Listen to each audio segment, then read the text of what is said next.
నమస్కారం అండి. నమస్కారం. ఇంకా స్టార్ట్ చేద్దాం. ఈ రోజు మన టాపిక్ స్ట్రింగ్. స్ట్రింగ్ అంటే కలెక్షన్ ఆఫ్ క్యారెక్టర్స్, అంటే టెక్స్ట్, నేమ్, సెంటెన్సెస్ అవుతాయి. స్ట్రింగ్ అనేది సిలో డేటా టైప్ కాదు, క్యారెక్టర్ అరేని యూజ్ చేసి ప్రింట్ చేస్తాం. స్ట్రింగ్ డిక్లరేషన్ ఎలా చేస్తామంటే క్యార్ స్ట్రింగ్ నేమ్ స్క్వేర్ బ్రాకెట్స్ లో సైజ్, దీనికి ఈక్వల్ టు డబుల్ కోట్స్ లో టెక్స్ట్, నేమ్, సెంటెన్సెస్ ఇస్తే అది ఇనిషియలైజేషన్ అవుతుంది. మామూలుగా ఇన్పుట్ అండ్ అవుట్పుట్ ఫంక్షన్స్ అంటే ప్రింట్ఎఫ్, స్కాన్ఎఫ్ అవుతాయి.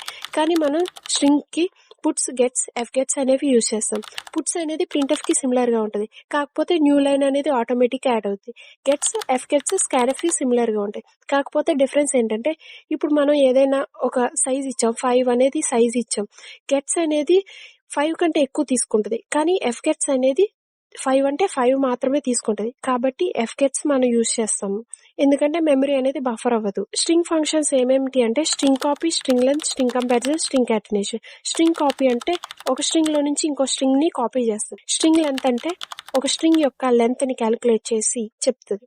స్ట్రింగ్ కంపారిజన్ అంటే 2 స్ట్రింగ్స్ ని తీసుకుంటే వాటిని కంపేర్ చేసినప్పుడు వాటి లెంత్ సేమ్ గా ఉందా, ఎక్కువ ఉందా, లేకపోతే తక్కువ ఉందా అనేది చెప్తుంది. స్ట్రింగ్ కాటినేషన్ అంటే 2 స్ట్రింగ్స్ ని జాయిన్ చేస్తుంది. Thank you.